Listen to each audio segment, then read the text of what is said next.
All right, I want to get back to this conversation about Doug Christie here in just a second. Jesse's got the clip of Scott Perry. I didn't realize Kenny seeing this Yeah, I'm clip for the seeing this first for the time. first. Look at him right Casey there, right in hadn't front of us. apparently Casey had no idea that this was available for all of us to watch today. Is the question in the clip? Okay, here's a clip from today's press conference with Scott Perry. Scott, you just talked about Doug a little bit, but there was a report from ESPN last month about his job being safe. And are you expecting him to be a coach going into next season too? I'm expecting to be my coach till I tell you anything different. So, so I'm not even thinking along those lines right now. I want to see us get incrementally better each day, our young players, and I want to see him continue to improve as a coach. But so yeah, I'm not here to talk anymore about Doug's plight, other than behind him, and I expect him to continue to grow and improve and be the coach here for the Kings.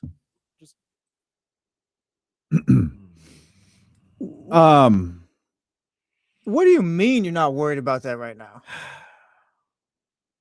What? So thanks to ABC 10 for that video, by the way. I can't. If I'm Scott Perry, I do understand. I can't say too much there. Even my response is getting picked apart as it is. So even if I'm ready to move on from him, I'm not going to say that there. And if I'm not sure, I'm not going to guarantee that he's going to be here next year, because he might not be. Right now, we're trusting Doug Christie to lead the Sacramento Kings group. I feel like there's a way. I don't know. He's the coach of the team until I tell you he's not, or I tell you something different. It's kind of crazy to me. And I'm not worried about. Don't want to talk about that right now. I'm not worried about that right now. It's like you need to be worried about it. Like in my opinion, because I have years of experience running a basketball team. In my opinion, like you're entering the final stretch of this. I think you said this in regards to Doug. They already know. Yes. Yes or no. Right. What Doug's future is with the Sacramento Kings. They already know what happens over the next. There's going to be no Antonio Pierce moment here. No matter what happens over the course of the next 30 games or however many are left, it's not going to have an impact as to whether Doug Christie is here.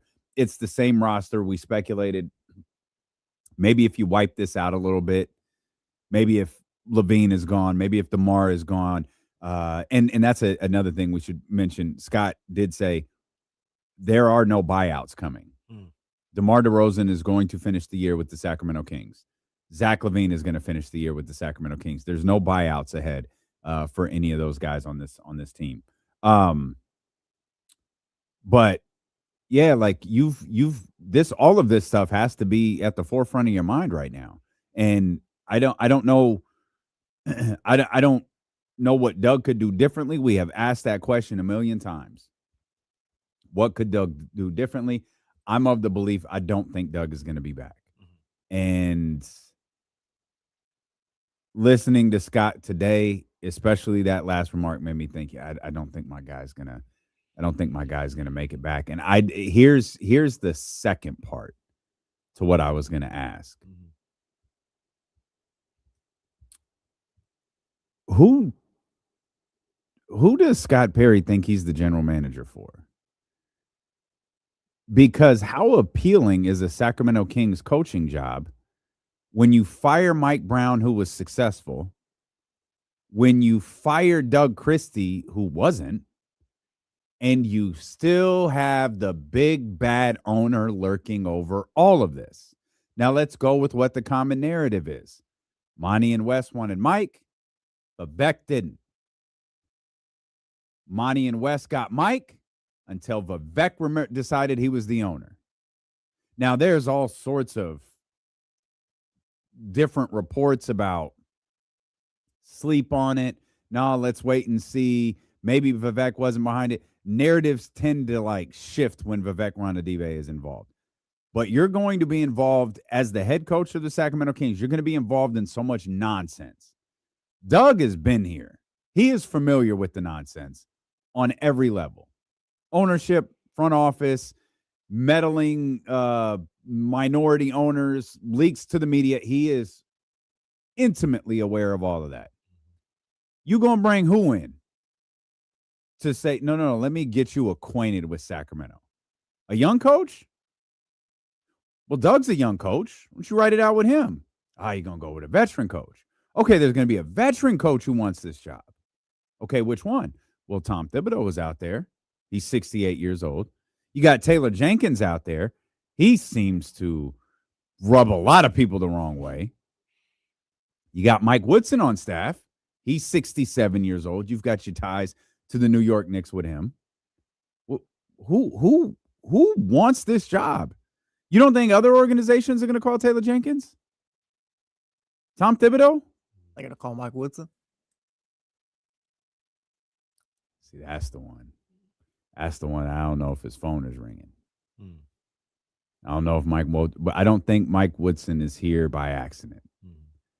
I don't think Mike Woodson is the guy to lead this team moving forward if it's not Doug Christie. I also don't know if you want to go with a young coach to lead this group, I think it should be Doug Christie. Because I don't know that you go find the Will Hardy or the other, what Will Hardy was. Right. You go find the young hot assistant on OKC or on Boston or whoever. It's on Houston. That's the guy we want here. I don't know if that's the route you want to go. If you want to go young, just go with Doug. Let him learn. But if you're going in a different direction, I'm really curious as to who would want this job. Scott Perry was in that press conference talking about 2027, and he's not even committed to his coach this fall. That absolutely happened. Let me ask you guys a question. If you're Scott Perry, and say you weren't 100% sold on Doug Christie being the head coach coming into the season, but you know what? We're in a rebuilding mode anyway. I'll try it. I've got time. I'll try it. You saw it for a year, and you didn't like it. Do you keep him around just because? Just because what? Just because, like, it'd be a bad look, or maybe nobody wants the job, or do you saw it for a year? You keep him around if no one wants the job. You saw him for a year, like, this isn't it. Like, he's not it. I'm just saying if that's what you believe is like, man, I didn't seen 82 games. Are you Scott Perry? I'll be Scott Perry Oh, here, no. for argument's sake. What's wrong? Someone's Look, about to it'll be get fired right fine. now. It'll No, be it's not. fine. It'll be fine. Scott, you don't think Doug is the guy to lead this team moving forward? Let me tell you about my pillars first. Oh, okay, great. I'm going to leave the room, actually. You guys got it. Does someone have to tell him? I don't think so. I don't think so. Does someone have to tell Scott? You said this, General Manager Perry, during your press conference today. It's the only team in the NBA that has yet to play a single game without their projected starting lineup. You mentioned the amount of games that Domantas Sabonis has missed. You mentioned the amount of games that Keegan Murray has missed. You didn't mention, but I'll do it for you, that these two have not played a single basketball game together. That's two-fifths of your starting lineup. Excuse me. That's important. You moved off of the Dennis thing pretty quickly. You brought Russell Westbrook in as the starting point guard. Great. You're moving these young kids along. Are you positive you gave Doug Christie a fair opportunity to be a good head coach in this league? Once again, Scott Perry. I'm Scott Perry. Everything that I said that you just repeated is valid. I'm not sure if he had the best opportunity to be successful. But I was around him for a year. I worked with him. Good guy. Great guy. He knows the game. But his philosophy doesn't, after being close to it, it doesn't line up with what I think is going to be successful. So I'll ask you, should I keep him around even feeling that way? I don't believe in him as a head coach after being around him for a year. It'll be a bad look. I'm not Did exactly he do a good sure. job with? You all right? No, I'm not, because now we got questions now as we're talking through this. It's like, all right, if you let Doug go after this year, that's another strike on Scott Perry, right? In my opinion, How in absolutely. the world do we have confidence of? Why did you hire Doug? Why did you hire Doug? Why did you give him a 2-year deal? Why, if you're planning to move on, did you move on hypothetically after the first year? Like, just none of, like, it just reeks of dysfunction still. Nothing's changed. That's what it feels like. Oh, I'm still Scott Perry. I well, don't know, let I'm me just- tell you Oh, about my pillars. No. Be my Kenny pillars Caraway. again. You gotta be Kenny Caraway in this because you've said it on the show before. It wasn't a. Yeah, I have a feeling that Scott Perry did what he had to do to get this job. And part of that might have been giving Doug Christie an opportunity as head coach. If that's the case, here's what I'll say about this. I don't know if I agree with it at all because of everything that you've laid out. Like, he didn't really get the best opportunity to be successful as a head coach. Mm-hmm. He didn't have everything at his disposal. There was injuries. It wasn't a good situation. But if you're the guy that's trying to build this team and you are a year in, and after a year, you're like, man, this is, I tried it. This is not the right coach. I think I want you to make the decision that you, just like any trade or anything else like that, regardless of what Kenny Caraway is saying on air, if you don't think taking 2 seconds back for Sabonis is best for this team, don't do it.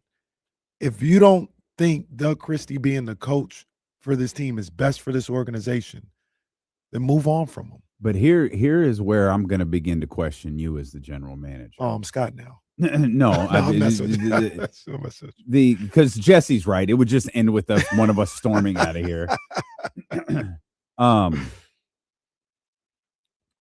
With Doug, if I said Doug Christie was the first one to identify Dylan Cardwell, do you think that would be accurate? Certainly from a public perspective.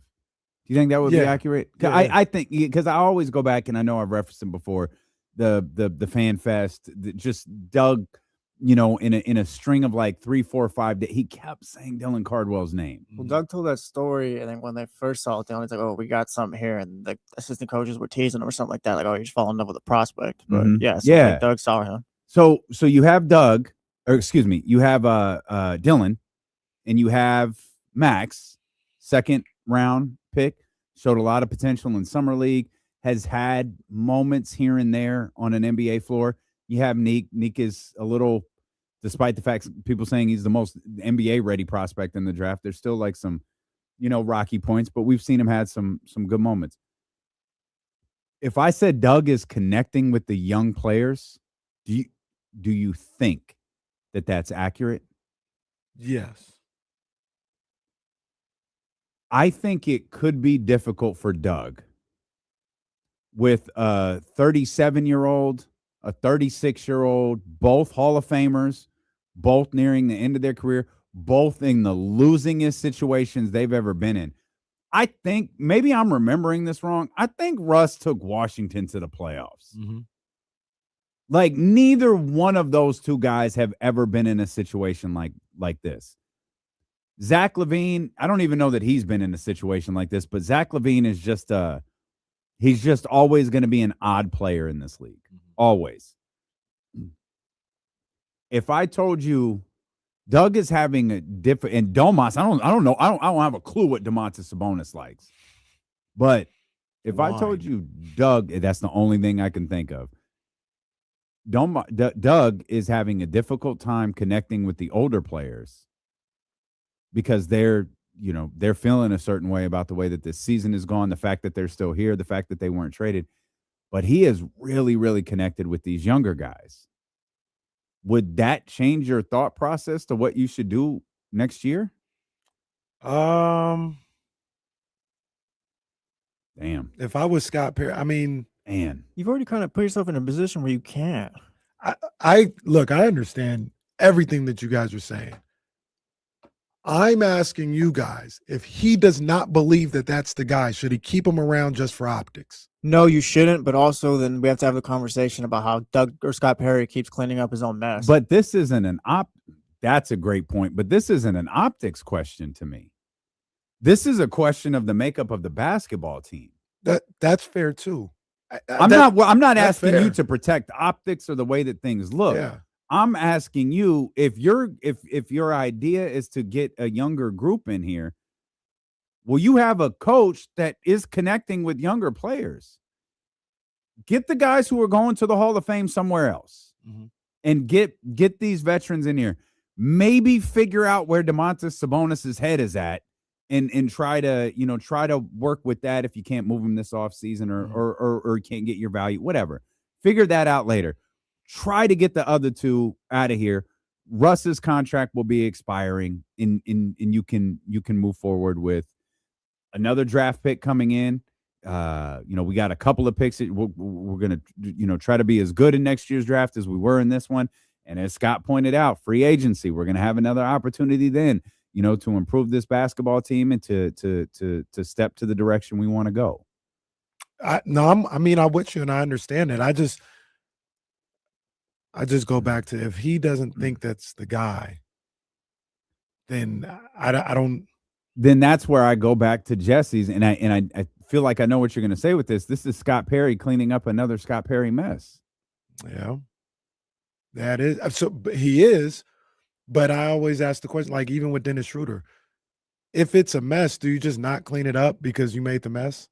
You clean it up, but also but you at lose some faith point, in your GM. Yeah, Like, but you it's lose confidence in what you're doing. Yeah, at some point I'm looking at you. No, understandable. I get it. I'm not arguing that. But if it's a mess, if it isn't right, I believe you don't not clean it up just because you don't want people to start questioning you. No, I get that. What I'm saying? No, So I get that. it. You clean up the mess. You don't leave the spilled milk out. But also stop knocking over the goddamn milk. Yeah, don't let them in the kitchen facts. at that point. Yeah, and that's the next thing. The next thing is you're going to get banned from the kitchen. Facts. Now here's the other thing. I don't think he's going to have the opportunity to hire another head coach. So, like, say for instance, you bring in somebody. You're talking about you're not talking about the next after Doug. You're talking Right. about the coach after Doug. Right, exactly. So he will. That'll be the last time he gets a chance to knock over the milk, and he better get it right. So maybe, and then you're. So then here's the other alternative, right?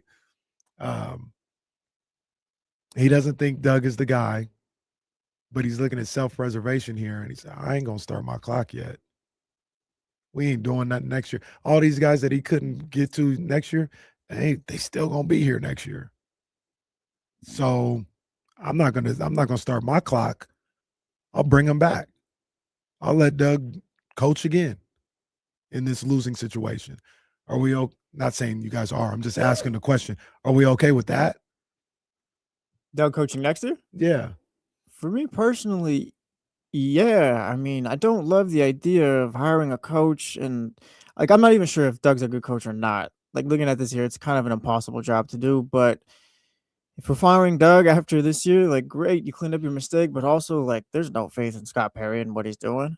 I have a different perspective. Mm-hmm. If the line of thinking is that self-preservation thing, we're already screwed. Because you're not thinking about the basketball team. Mm-hmm. What'd you say 2 years ago with the San Francisco 49ers when it was this contract holdout, this contract, it was Ayuk wasn't coming to practice. Trent Williams was holding out. Every player was worried about their money. Nick Bosa, they were worried about this. They were worried about that. Didn't seem anybody was worried about the football team. When you're all worried about the individual thing, the focus isn't on the football team. If we're talking about self-preservation and starting clocks, you're not worried about the basketball team at this point. Oh, I think to me, that's been said a number of different times. You're not worried about these next 2 years. Every time you bring up 2027, I'm just trying to get to 2027, and then we can start. Then, Scott, if you're listening, start worrying about next year. I don't think they're going to. I think So I'm with you because you sniffed it So out here's- immediately. They've been saying 2027 for a reason. Like that keeps getting out there.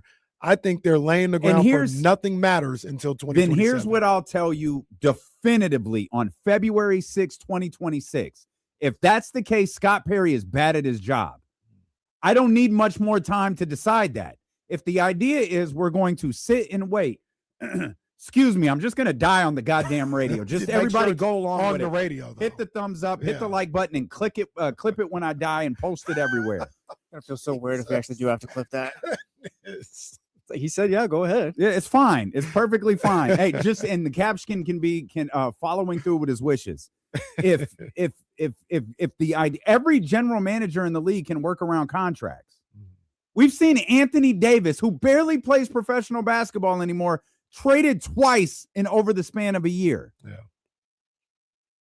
The job is not easy. I am not pretending that it is, but it is not insurmountable. Every general manager in the league can do what you do, but you seem to be the only one. You're telling me 2 years. You're telling this fan base. Hold on, guys. Just wait till 2027. We'll be able to take a step forward in 2027. No, you won't. You'll have financial flexibility. You'll have money. That doesn't mean you'll be able to step forward. It doesn't mean you'll be able to execute a trade for a player with 4 or 5 years left on their contract, or a player going in to a contract extension. It doesn't mean that at that time you'll be willing to accept the Jakob Poeltl type deal because they're sending 2 picks. You have the ability to do it. It doesn't mean that you will. Memphis had the ability to take Jakob Poeltl's contract, but they didn't. Just because real GM or just because the trade machine says you can do something doesn't mean it's going to wind up happening. Every general manager can navigate a bad contract. Don't tell me we have to wait 2 years to do this. Do your goddamn job. It kind of feels like That's what I'm hearing. it feels like it's going to be 2 years though, because like If that's the case, that's fine. no, I'm If saying like Doug's contract too. Like that third option is for that 2027 year. then fine. That's perfectly fine. You are bad at your job. If I told you to, hey, D'Lo and Casey ain't going to work until we get a professional graphics department to set this up for us. It's not going to work until Jonathan comes in here and puts the process on our mic and changes the microphone. Guys, just hang tight. Just hang on until we get a program director who actually is in the building and not in Portland or San Francisco. I know it's been 3 years, guys. Just hang tight. Anybody going for that? Oh man, I don't disagree with Nobody. you. That's why I was, Nobody. It just feels like everything's pointing to Yeah. that scenario. Like that's just what's happening. That's These why 2 I years was- are an evaluation period, or just kind of like Scott didn't really expect anything to happen, and there's nothing he could do. So it's like, yeah, we're just gonna do what we can these next 2 years, and then 2027 why I gets was- here, and let's take off. Man. that's why I was tripping out the other day Man. because it hit me like a ton of bricks. I'm like, we just wasting time. And he gets on the Hey, press you know conference what? today, You was right. and he's saying like, oh, hey, I'm not just going to do anything. And look, I understand that. I understand everything he's saying, but the reality of that plan is nothing's going to happen for 2 years. That's what I'm hearing, and I could be wrong. Once again, Scott Perry can talk to us at any time. All right, but No, he's welcome to. Yeah, sorry. I guess we should Better follow kill through on Katie. that. It's no different than like but that's what I'm hearing. That's what I'm hearing. Nothing is going to, because you've got 2 of the worst contracts in the game. They couldn't be moved this trade deadline. Maybe Zach becomes a little bit more tradable next year. Or they both could have. Or they both could have. And you decided not to. So you're not going to do anything there. You're not going to go get somebody. Like nothing is going to happen. You're going to try and work through the draft, and that's cool. But that is telling me I'm not doing nothing for another 2 years. And that is disappointing. Then I encourage every Kings fan to go to the Game Time app and SeatGeek and all of that stuff and get $10 tickets. it's just kind of like this a bonus thing. Like you could have got the seconds, and I don't know where Porter would have ended up or whatever. Let's say Memphis would have taken him, but it's like they want the first. Like they're not gonna move unless it's the move they want. It doesn't matter about moving off these contracts right now, I guess. Hey, Vivek, why don't you go ahead and cut prices for the next 2 years while fans wait for your general manager to do something? I mean, Ham Because that's the first year we could really make a move. Let's go ahead and slice prices so a family of 4 could go to the game and hang out and eat good food, Hey, watch bad basketball teams. Get Costco on the line. James Ham came Gonna into the need them. offseason talking about 2027. Like, what do you mean 2027? It's like, yeah, that's And you, when this is going to start moving. Damien, have said that from the first time you heard it. Nobody was even saying anything like that. All of a sudden, out of nowhere, 2027 is like kind of, you're like, wait, whoa, what? Who said anything about 2027? And it keeps they keep hammering that point every opportunity they have. 2027. Once again, if that's the strategy, I'm not switching up on. I'm riding with Scott Perry. I still believe in what he can do as a general manager, but that also tells me none of this matters. Like you'll make sure you get a good draft pick. Like you have to do that, but the games don't matter. The contracts don't matter to a certain degree. Like you're not really trying to do anything at the trade deadline. You're not doing much of anything until you can get these contracts off the books. And that's just disappointing. It's just disappointing to hear.